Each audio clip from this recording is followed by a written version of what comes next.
ये एंड्रॉयड से related next video है जिसमें हम बात करेंगे बेसिक यूआई कंपोनेंट के बारे में। बेसिक यूआई मतलब यूजर इंटरफेस कंपोनेंट के बारे में चर्चा करेंगे। यूजर इंटरफेस का मतलब जिसके द्वारा यूजर एप्लीकेशन में इंटरेक्ट करेगा। कौन कौन से वो यूजर इंटरफेस होते हैं, जैसे टेक्स्ट व्यू होता है, एडिट टेक्स्ट होता है, बटन होता है, इमेज होता है। तो ये सब क्या होते हैं? यूजर इंटरफेस कंपोनेंट होते हैं, जिसको हम व्यूज भी बोलते हैं। तो चलिए देखते हैं। देखिए, बेसिक यूआई कंपोनेंट में पहला जो कंपोनेंट है वो है टेक्स्ट फील्ड। तो इसको पढ़ने से पहले हम थोड़ा बेसिक जान लेते हैं कि हमारा जो एप्लीकेशन होगा, जो हमारी वो एप्लीकेशन हम जनरेट करते हैं, जो एप्लीकेशन बनाते हैं एंड्रॉयड स्टूडियो में, कैसे रन करता है, सबसे पहले उसको समझते हैं। फिर हम यूआई कंपोनेंट के बारे में बारी बारी से एक एक कंपोनेंट के बारे में समझेंगे। तो चलिए देखते हैं पहले कि कैसे जो हमारा ऐप है वो किस किस कोड से होते हुए रन होता, पूरा एग्जीक्यूट होता। देखिए, जो हमारा यूआई कंपोनेंट होता है वो क्या होता है? एक व्यूज होता है। व्यूज, जो कोई भी व्यूज है वो एक व्यूज ग्रुप से रिलेटेड होता है। तो सबसे पहले हम क्या पढ़ेंगे, देखेंगे कि जो व्यू ग्रुप है, जैसे अगर हम जावा की बात करें तो जावा में अगर हम पढ़े होंगे AWT में, तो AWT में सबसे पहले फ्रेम डिक्लेयर करते हैं। फ्रेम के अंदर जो कंपोनेंट होते हैं, जैसे लेबल होता है, टेक्स्ट फील्ड होता है, तो ये सब उसके अंदर डिक्लेयर किया जाता है। तो उसी तरह अगर हम यहाँ बात करें तो सबसे पहले जो कंटेनर की तरह हम यूज करते हैं वो व्यूज ग्रुप होता है, जिसका दूसरा नाम क्या है? लेआउट भी है। जैसे लीनियर लेआउट होता है, रिलेटिव लेआउट होता है, कोई ना कोई लेआउट के तहत वो हमारा व्यूज जो हम अभी क्रिएट करेंगे वो किसी ना किसी लेआउट के अंदर ही हम क्रिएट करेंगे। अगर हम लेआउट नहीं क्रिएट करते हैं तो हमें क्या होगा कि व्यूज जो हम क्रिएट करेंगे वो मतलब वो एरर शो करेगा। तो सबसे पहले क्या है कि हमें व्यू ग्रुप को डिक्लेयर करना पड़ता है। व्यू ग्रुप को डिक्लेयर करना पड़ता है। देखिए, अगर हम कोई एप्लीकेशन बनाते हैं, कोई प्रोजेक्ट बनाते हैं एंड्रॉयड स्टूडियो में, तो जो दो फाइलें बनती, एक .xml फाइल बनती है, एक उसके करस्पॉन्डिंग जावा की फाइल बनती है। जो .xml फाइल है वो हमारे पास डिजाइन की लॉजिक लिखने के लिए होता है। जो .java की फाइल होती है वो बिजनेस लॉजिक लिखने के लिए होता है। तो अगर हम किसी ऐप को डिजाइन कर रहे हैं तो उसका डिजाइन व्यू जो है, डिजाइन कॉन्सेप्ट जो है, वो हम किस में लिखेंगे? XML में लिखेंगे। और जो इसका बिजनेस लॉजिक है कि मतलब एक एक्टिविटीज़ से दूसरे एक्टिविटीज़ पे कैसे जाएंगे, एक इंटेंट से एक एक्टिविटीज़ से सर्विसेज को कैसे जाएंगे, तो ये सब जो बिजनेस लॉजिक है वो कहाँ करेंगे? .java वाली फाइल में हम लिखेंगे। लेकिन जो प्रेजेंटेशन लॉजिक है, जो डिजाइन वाला लॉजिक है, उसको हम कहाँ लिखेंगे? .xml में लिखेंगे। जैसे कि पहले भी हम बात कर चुके हैं, जो एंड्रॉयड के डिजाइन किए होंगे तो XML का यूज क्यों किए थे? तो XML और HTML में बेसिक डिफरेंस ये है कि XML जो है वो डिजाइन के साथ साथ हमारे पास पार्सली डाटाबेस का भी फीचर देता है। मतलब कुछ ना कुछ डाटा उसमें होल्ड करके रख सकते हैं, ऐसा XML का फीचर है। और जो दूसरा डिफरेंस है कि जो HTML होता है वो HTML प्री डिफाइंड टैग देता है, लेकिन जो हमारे पास जो HTML होता है वो प्री डिफाइंड टैग देता है, जबकि XML जो है वो यूजर डिफाइंड टैग होता है। फिर तीसरा ये बेसिक डिफरेंस है कि जो हमारा XML है वो दूसरे अदर लैंग्वेज से कनेक्ट करने की, पार्सिंग करने की अदर लैंग्वेज में मतलब फैसिलिटी अच्छी देती है। मतलब हम किसी भी लैंग्वेज से इसको कनेक्टिविटी करवा सकते हैं। इसके लिए पार्सर डिजाइन कर सकते हैं जिसके द्वारा हमें दूसरे लैंग्वेज से कनेक्शन मिल जाता है। तो देखिए, अगर हम टेक्स्ट व्यू की बात करें तो ये देखिए, टेक्स्ट व्यू का सिंटेक्स कुछ इस तरीके से है। तो टेक्स्ट व्यू पढ़ने से पहले हम क्या बोल रहे थे आपसे कि हमें ये जो टेक्स्ट व्यू है, टेक्स्ट व्यू को हम कहाँ किसी हम लेआउट के किसी इसके व्यू ग्रुप के अंदर लिखेंगे। जो ये पहले टैग है रिलेटिव लेआउट, ये क्या है, ये व्यू ग्रुप है जिसके अंदर टेक्स्ट व्यू डिजाइन किया गया है, जिसके अंदर टेक्स्ट व्यू की टैग लगाया गया है। तो देखते हैं सबसे पहले जो हमारा है कि जो एंड्रॉयड जब डिजाइन किया गया था, मतलब एंड्रॉयड स्टूडियो को डिजाइन करते समय जो एक्सएमएल का प्री टैग डिफाइन किया गया था, वो क्या, जैसे एंड्रॉयड कॉलन लगा के किया गया था। तो ये जैसे हमें आईडी के लिए टैग बनाना है तो एंड्रॉयड कॉलन आईडी लिखेंगे, तो इससे पता चल जाएगा कि ये आईडी के लिए टैग डिसाइड किया गया है। उसी प्रकार ये Android layout under score bit, मतलब ये बिट के लिए एट्रीब्यूट का काम कर रहा है कि लेआउट का बिट कितना होना चाहिए। Layout height, layout under score height, मतलब उसकी जो लेआउट हम बना रहे हैं, जो रिलेटिव लेआउट बना रहे हैं, ये रिलेटिव लेआउट क्या होता है, लीनियर लेआउट होता है। इन सब के बारे में अगले वीडियो में हम चर्चा करेंगे, लेकिन अभी हम सिर्फ व्यूज के बारे में पढ़ने वाले हैं। लेकिन व्यूज हम डायरेक्टली नहीं पढ़ सकते हैं क्योंकि व्यूज जो होता है वो किसी ना किसी व्यू ग्रुप के अंदर हमें डिसाइड करना पड़ेगा। तो थोड़ा बहुत हम व्यू ग्रुप के बारे में पहले जान लेते हैं, फिर हम व्यूज के बारे में पढ़ेंगे। तो व्यू ग्रुप क्या होता है, कोई ना कोई लेआउट होता है जिसके अंदर क्या होता है, हम अपने व्यूज को, अपने वीडियोस को लिखते हैं। तो आई होप समझ में आ गया होगा। अगर हमें किसी लेआउट का एट्रीब्यूट दिखाना होता है तो कुछ इस तरीके से एंड्रॉयड प्रीसेसर के रूप में, उसके बाद जो विड्थ होता है वो शो कराते हैं, फिर हाइट, फिर मतलब जो भी एट्रीब्यूट लिखना है वो उसके हिसाब से पहले एंड्रॉयड प्रीफिक्स लगा के उसके बाद हम एट्रीब्यूट का नाम लिखते हैं।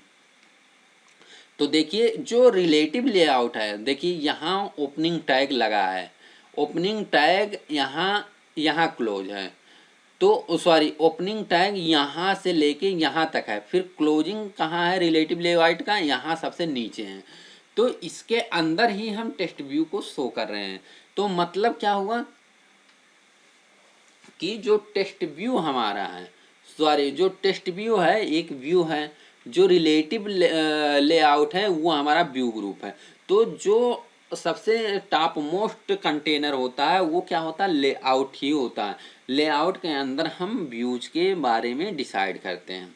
तो आई होप समझ में आ गया होगा। ये क्या था कि डॉट एक्सएमएल फाइल थी, इसके द्वारा हम क्या करते हैं, प्रेजेंटेशन लॉजिक लिखते हैं, मतलब जो डिजाइनिंग दिखेगा ऐप का वो फीचर हम यहाँ लिखते हैं। जो इसका बिजनेस लॉजिक होगा कि कैसे वर्क होगा उसको हम कहाँ लिखते हैं, डॉट जावा वाले फाइल में लिखते हैं। देखिए ये इसी के क्रॉसपॉन्डिंग जो है डॉट जावा फाइल बनी है, इस एक्टिविटीज के क्रॉसपॉन्डिंग ये डॉट जावा एक्टिविटीज बना है। देखिए फर्स्ट ऐप एक्टिविटीज है, तो activities under score first app करके हमारे पास एक्सएमएल फाइल मिलती है। जो अगर हम क्या बात करें कि डॉट जावा वाली फाइल में क्या होता है, तो कुछ इस तरीके का सिंटेक्स होता है। इस क्या है कि जो हमारा क्या है, ये एक एक्टिविटीज है, एक्टिविटीज के द्वारा ही स्क्रीन दिख रही है। तो अगर किसी भी जावा की क्लास को अगर एक्टिविटीज क्लास बनाना है तो उसको डायरेक्टली या इनडायरेक्टली रूप से एक्टिविटीज को एक्सटेंड करना पड़ेगा। तो ये देखिए यहाँ क्या एक्सटेंड किया गया, एक्शन बार एक्टिविटी। तो ये एक्शन बार एक्सटेंड हुआ होगा एक्टिविटी क्लास को, मतलब डायरेक्टली या इनडायरेक्टली किसी ना किसी रूप में हमें क्या करना है, एक्टिविटीज क्लास को एक्सटेंड करना है, तभी वो हमारी क्लास जो है जावा की क्लास वो क्या बनेगी, एक्टिविटीज क्लास बनेगी। अगर एक्टिविटीज क्लास बन रही है तो उसके रिगार्डिंग एक लाइफ साइकिल के द्वारा गवर्न होगा। लाइफ साइकिल के दौरान जो हमारे पिछले वीडियो में बताए थे कि इसमें 7 मेथड होते हैं। अगर हम किसी ऐप को लॉन्च कर रहे हैं तो सबसे पहले 3 मेथड एग्जीक्यूट होते हैं। पहला है ऑन क्रिएट, फिर ऑन स्टार्ट, फिर ऑन रिज्यूम। ये तीनों मेथड सबसे पहले जब लॉन्च होगा तो तीनों 1 बाय 1 एग्जीक्यूट होगा। जो हमारा अनक्रिएट मेथड है वो सिर्फ पूरे एप्लीकेशन के दौरान, सिर्फ पूरी एक्टिविटीज के दौरान सिर्फ एक बार रन होता है। तो अनक्रिएट में वो चीज़ें लिखेंगे जो हमें पूरे एक्टिविटीज के दौरान सिर्फ और सिर्फ एक बार हमें रन करवाना है। तो इसमें क्या लिखेंगे, set content view. Set content view का मतलब क्या हुआ कि जो हमारा व्यू है वो दिखना चाहिए। कहाँ से दिखेगा, r.layout.activities_first है। जो हमारी ये क्या है, एक XML फाइल है, इसके क्रॉसपॉन्डिंग वो उस लेआउट नाम के जावा फाइल ऑटोमेटिक हमारा जो AAPT है उसके द्वारा जनरेट हो चुका है। तो ये कहाँ से आ रहा है, r.layout.activities_first मतलब जो लेआउट रिसोर्स है उसके अंदर ये एक्टिविटी _first_ऐप नाम से हमारे पास डॉट क्लास फाइल बन गई है उस XML के रिगार्डिंग। तो हम उसको क्या कर रहे हैं, व्यू करवा रहे हैं, कंटेंट जो उसमें पड़ा है उसको व्यू करवा रहे हैं। मतलब इस फंक्शन के द्वारा क्या दिख रहा है, हमारे पास जो एक्टिविटीज है वो शो हो रहा है। तो आई होप समझ में आ रहा होगा कि कहाँ ये जब हम कोई प्रोजेक्ट रन कराते हैं एंड्रॉयड में तो कैसे रन होता है। और भी बातें हैं जो अगर हमारे पास कोई भी प्रोजेक्ट सबसे पहले रन होगा तो जो हम एक्टिविटीज बना रहे हैं, जो एक्टिविटीज या तो एक एक्टिविटीज होगी या मोर देन 1 एक्टिविटीज होगी, कितनी भी एक्टिविटीज है, ये सब एक्टिविटीज हमारे Android manifest dot XML file में लिखी होगी। अगर वहाँ एंट्री नहीं है, Android manifest dot XML file में एंट्री नहीं है तो क्या होगा, एक एरर शो होगा कि जो हमारा एक्टिविटीज है वो नॉट फाउंड है। तो देखिए मैनिफेस्ट फाइल ये कुछ इस तरीके से होता है। जो Android manifest dot XML file होता है कुछ इस तरीके, मान लीजिए अभी हमारे पास जो एक्टिविटीज है मेन एक्टिविटीज है तो वो उसकी एंट्री है। मान लीजिए अभी हमने फर्स्ट ऐप एक्टिविटीज बनाया है तो अगर उसकी एंट्री हम यहाँ नहीं करेंगे, जैसे एक्टिविटीज ये वाली एक्टिविटीज है उसके और ये वाली भी एक्टिविटीज की एंट्री होगा तभी वो एक्टिविटीज रन होगा, अन्यथा क्या बताएगा कि एक्टिविटीज नॉट फाउंड बताएगा। फिर हम पिछले वीडियो में ये भी बात किए थे कि जिस एक्टिविटीज के अंदर इंटेंट फिल्टर लगा है, इंटेंट फिल्टर में लॉन्चर लगा है तो मतलब ये एक्टिविटीज पहले लॉन्च होगा। और जो मेन लगा है, जो हमारा मेन और लॉन्चर लगा है, इसके द्वारा क्या होगा कि ये मेन वाली एक्टिविटीज क्या होगा वो सबसे पहले लॉन्च होगा। आई होप इतना पिछले वीडियो में ही समझ में आ गया होगा। तो हम इस वीडियो में बात करते हैं व्यूज के बारे में। तो चलिए देखते हैं कि जो हमारे एंड्रॉयड स्टूडियो में व्यूज होते हैं सबसे पहले कौन सा व्यूज है। तो सबसे पहले हम टेस्ट व्यू के बारे में बात करेंगे। जो ये टेस्ट व्यू है, देखिए जो ये टेस्ट व्यू लिखा गया है ये व्यूज है, ये किसके अंदर डिफाइन किया गया है, किसी ना किसी व्यूज ग्रुप के।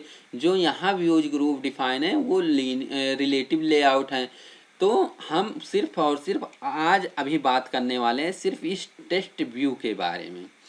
तो ये टेस्ट व्यू क्या होता है, जैसे हम पहले वेब पेज बनाए होंगे PHP में या जावा में या .NET में, तो उसमें क्या था कि हम लेबल का यूज कर रहे थे। जैसे HTML में भी अगर बनाए होंगे तो एक लेबल का यूज कर रहे थे। तो जो लेबल का काम था कि टेक्स्ट को शो करवाने, टेक्स्ट को लिखने के लिए, वही काम यहाँ एंड्रॉयड में क्या है कि वो काम हमारे पास टेस्ट व्यू करवाता है। तो टेस्ट व्यू का मतलब to add some text in your application, text view is the UI component that display the text to the user on their display screen. मतलब जो हमारी स्क्रीन है वो उस स्क्रीन पे अगर कोई टेस्ट डिस्प्ले करवाना है तो हम क्या करेंगे, टेस्ट व्यू का यूज करेंगे। ये समझिए कि जो हम लेबल का यूज करते थे वेब पेज में, सेम वही कॉन्सेप्ट है टेस्ट व्यू का। तो टेस्ट व्यू के जो एट्रीब्यूट का यूज करेंगे वो सबसे पहला एट्रीब्यूट क्या होता है, किसी भी लेवल का, किसी भी कंपोनेंट का, किसी भी व्यूज का सबसे पहला जो मतलब एट्रीब्यूट होना चाहिए वो आईडी होना चाहिए, जिसके द्वारा अगर हमें इन केस अगर हमें कभी यूज करना होगा इस टेस्ट व्यू का, मान लीजिए हमें इंटेंट के द्वारा किसी अगले एक्टिविटीज़ पे जाना है या सर्विसेज पे जाना है, तो इस आईडी के द्वारा ही हम उस टेस्ट मतलब उस पर्टिकुलर व्यूज के द्वारा हम जा सकते हैं। तो सबसे पहला जो हमारा एट्रीब्यूट होता है किसी भी व्यूज का, वो सबसे पहला आईडी होता है। तो आईडी कैसे लिखते हैं, आईडी के लिए क्या है, एंड्रॉयड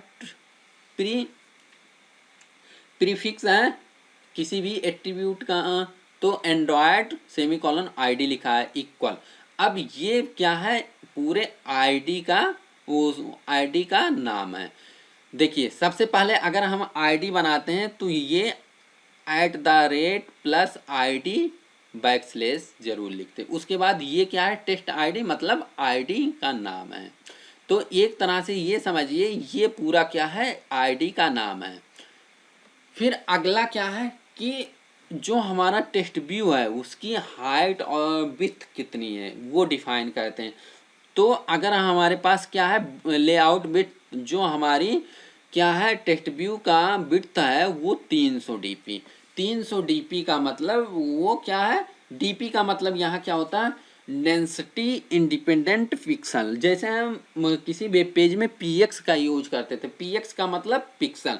तो पिक्सल क्या होता था, पिक्सल क्या होता था कि फिक्स होता था कि मतलब अगर हमारी स्क्रीन बड़ी होगी तो वो उससे कम मतलब जो लाइट दिखेगा, अगर स्क्रीन छोटी होगी तो हमारा वेब पेज थोड़ा हल्का डार्क दिखेगा। तो इस टाइप का होता था। लेकिन जो डीपी होता है जैसे मोबाइल की स्क्रीन, तो वो फिक्स तो रहती नहीं है। किसी का मोबाइल छोटी स्क्रीन का है, किसी का मोबाइल बड़े स्क्रीन है। मान लीजिए हमें टैबलेट में यूज करना है तो उसकी स्क्रीन और भी बड़ी हो जाएगी। अगर हम कोई ऐप बना रहे हैं उस अगर टैबलेट के लिए यूज करवाना है तो उसकी मोबाइल स्क्रीन जो है बड़ी हो जाएगी, तो उतना क्लियर नहीं दिखेगा।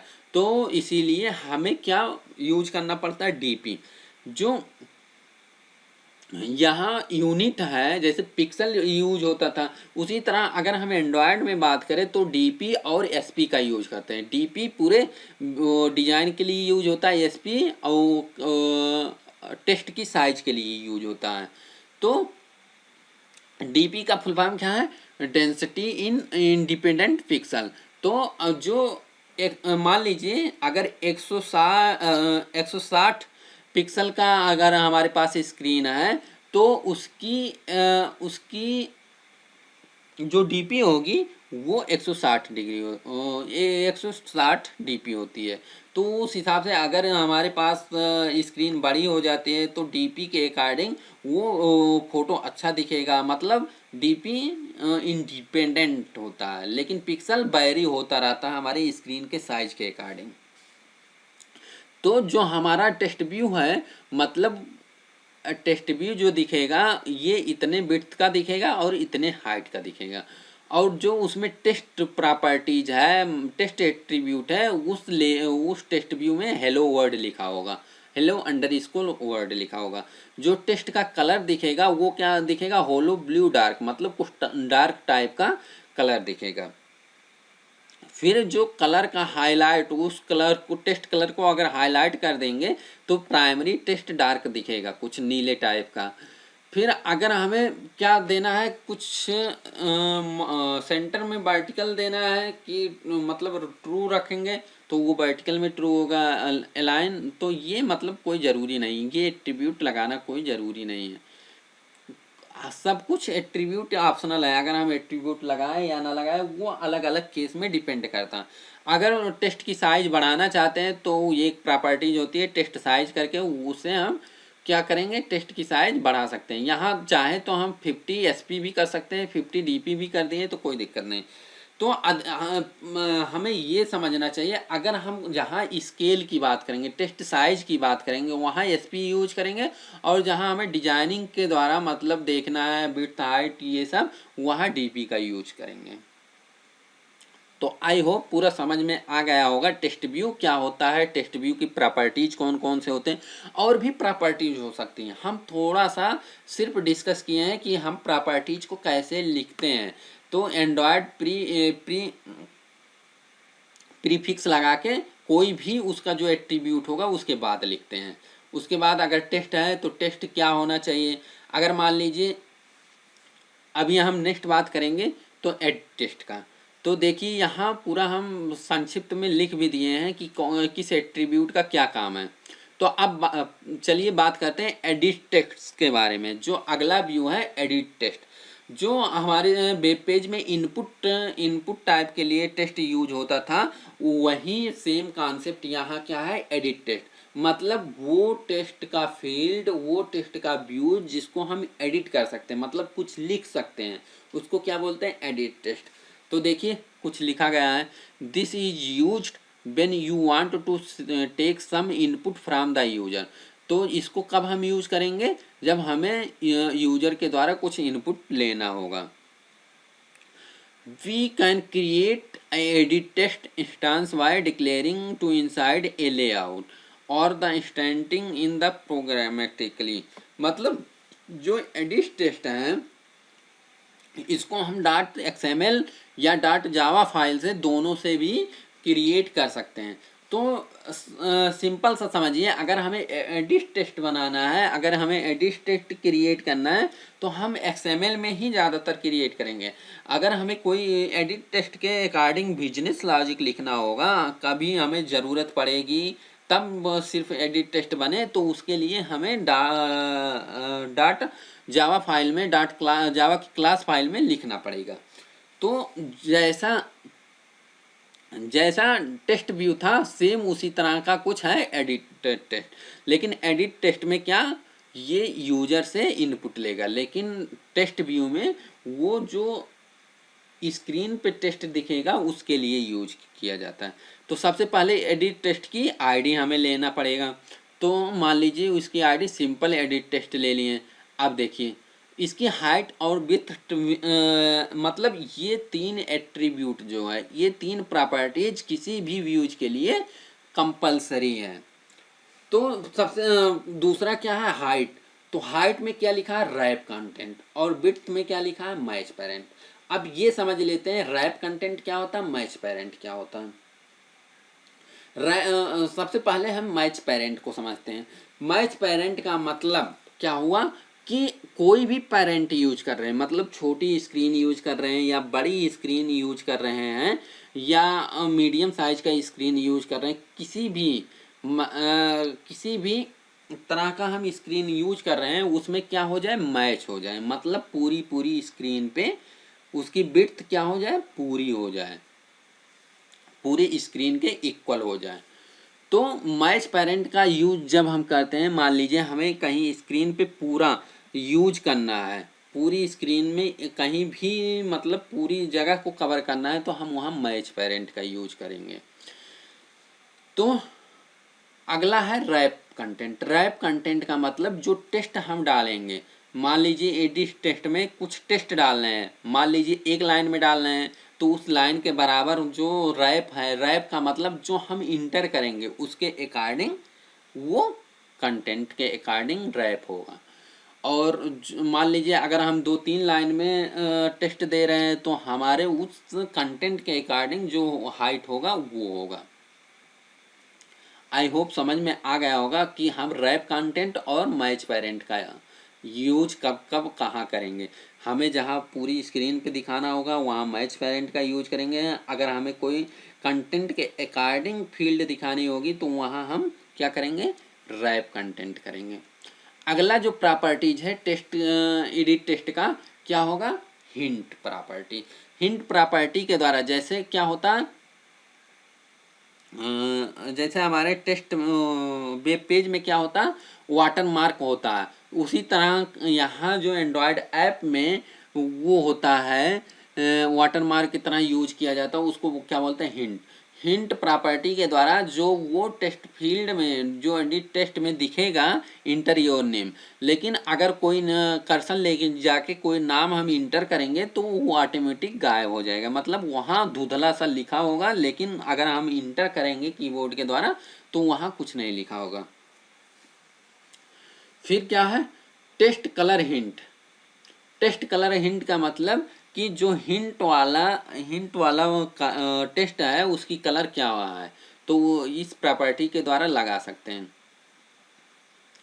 और भी तमाम एट्रीब्यूट हैं, जैसे इनपुट टाइप अगर प्रॉपर्टीज लगा दें तो अगर इनपुट टाइप में टेस्ट लिखेंगे तो सिर्फ और सिर्फ उस फील्ड में हम टेस्ट इंटर कर पाएंगे। अगर इनपुट टाइप हम नंबर करेंगे तो सिर्फ और सिर्फ हम नंबर का यूज कर पाएंगे।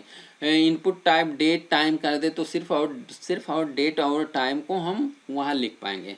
तो हम देखते होंगे तमाम एप्लीकेशन में, मोबाइल के एप्लीकेशन में, कि कभी कीबोर्ड कुछ नंबर टाइप का, न्यूमेरिक टाइप का आ जाएगा, कभी कीबोर्ड पूरे अल्फ़ाबेटिकल के साथ आ जाएगा, तो वो इसी एट्रीब्यूट के कारण होता है। जैसे इनपुट टाइप टेस्ट करेंगे तो टेस्ट लिखने का जो कीबोर्ड होगा उस टाइप का कीबोर्ड खुलेगा।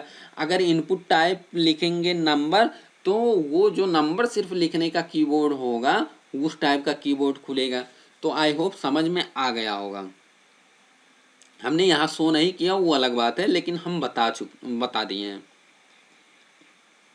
नेक्स्ट बात करते हैं बटन व्यूज के बारे में। जो अगला व्यूज है जिसका नाम है बटन। बटन क्या होता है, एक पुश बटन की तरह यूज किया जाता है। मतलब अगर उस बटन पे क्लिक करें तो कुछ इवेंट अकर होगा, तो इस टाइप का अगर हमें व्यूज यूज करना है तो हम बटन का यूज करते हैं। हम वेब पेज में भी बटन का यूज कर चुके होंगे, उसी तरह यहाँ भी एंड्रॉयड एप्लीकेशन में, एंड्रॉयड ऐप में भी बटन का यूज होता है। तो जैसे हम टेस्ट व्यू का जो व्यूज लिखे थे उसी तरह से हमारे पास कुछ बटन का भी व्यूज का वो पूरा व्यूज है। तो देखिए यहाँ क्या हम यूज कर रहे हैं, बटन। तो बटन के लिए कुछ इस तरीके से एंगल ब्रैकेट में बटन लिखते हैं यहाँ तक, लेकिन उसके अंदर कोई भी एट्रीब्यूट डालना होगा तो कुछ इस तरीके से एट्रीब्यूट लिखते हैं। तो सबसे पहला एट्रीब्यूट क्या है, आईडी है। किसी भी व्यूज का सबसे जो ये फर्स्ट 3 एट्रीब्यूट है, फर्स्ट 3 प्रॉपर्टीज है वो कंपलसरी है। तो आईडी हो गया, फिर विड्थ हो गया। जो बटन दिखेगा वो कितनी चौड़ाई में दिखेगा, रैप कंटेंट हमने डाला है। अगर हम मैच पेरेंट डाल दें तो पूरी स्क्रीन में दिखेगा, मतलब उसकी विड्थ क्या होगी, पूरी स्क्रीन जो स्क्रीन की विड्थ होगी उसके बराबर होगा। अगर हम मैच पेरेंट डालेंगे तो जो हमारे स्क्रीन की विड्थ होगी उस विड्थ के अकॉर्डिंग पूरा आ जाएगा। लेकिन अगर हम रैप कंटेंट डाल रहे हैं तो जो कंटेंट हम डालेंगे, मान लीजिए हमें लॉगिन उस पे टेक्स्ट पे डाल दिए, यहाँ टेक्स्ट में क्या डाला गया है, स्टार्ट सर्विस। तो जो स्टार्ट सर्विस जितने दूर में लिखा होगा उतने ही दूर में हमारा बटन बनेगा, उतने ही विड्थ का हमारा बटन बनेगा। और जितनी हाइट होगी इस टेक्स्ट की उतने ही हाइट का हमारा ये बटन की साइज होगा, क्योंकि यहाँ रैप कंटेंट डाला गया है। अगर मैच पेरेंट डाल दें तो ये गलत हो जाएगा, मतलब पूरे स्क्रीन पे हमारी बटन आ जाएगी। तो हम ये अवॉइड करेंगे, मतलब जहाँ हमें ज़रूरत पड़ेगी मैच पेरेंट वहाँ डालेंगे, जहाँ हमें ज़रूरत पड़ेगी रैप कंटेंट वहाँ हम रैप कंटेंट डालेंगे। तो ये बात ध्यान में रखनी चाहिए।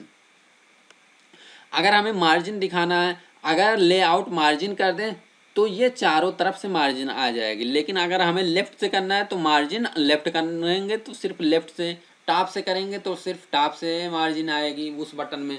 अगर सिर्फ लेआउट अंडरस्कोर मार्जिन कर दे तो चारों तरफ से उतनी मार्जिन आ जाएगी। अगर जितना लिखेंगे 130 डीपी लिखेंगे तो 130 डीपी के अकॉर्डिंग चारों तरफ से मार्जिन आ जाएगी। लेकिन यहाँ लेफ़्ट लिखा गया है तो सिर्फ लेफ़्ट से ही 130 डीपी आएगा, टॉप से 150 लिखा है तो सिर्फ टॉप से ही 150 डीपी आएगा। फिर टेस्ट जो है, टेस्ट के अकॉर्डिंग हम पहले भी बता चुके हैं, किसी व्यूज का जो टेस्ट प्रॉपर्टी होती है वो टेस्ट शो करने के लिए होता है। ग्रेविटी क्या होता है? अलाइनमेंट के लिए। मतलब जो ये टेक्स्ट दिखेगा वो राइट में दिखेगा, सेंटर में या सेंटर वर्टिकल में, जो अलाइनमेंट थोड़ा सा देते हैं टेक्स्ट के लिए, वो ग्रेविटी का काम है। मार्जिन का काम है क्या? पूरे व्यू को मतलब दिखना। लेकिन अलाइनमेंट का काम क्या है कि जो व्यूज के अंदर जो बटन बन रहा है उसके अंदर जो टेक्स्ट होगा वो उसका अलाइनमेंट के बारे में होता है।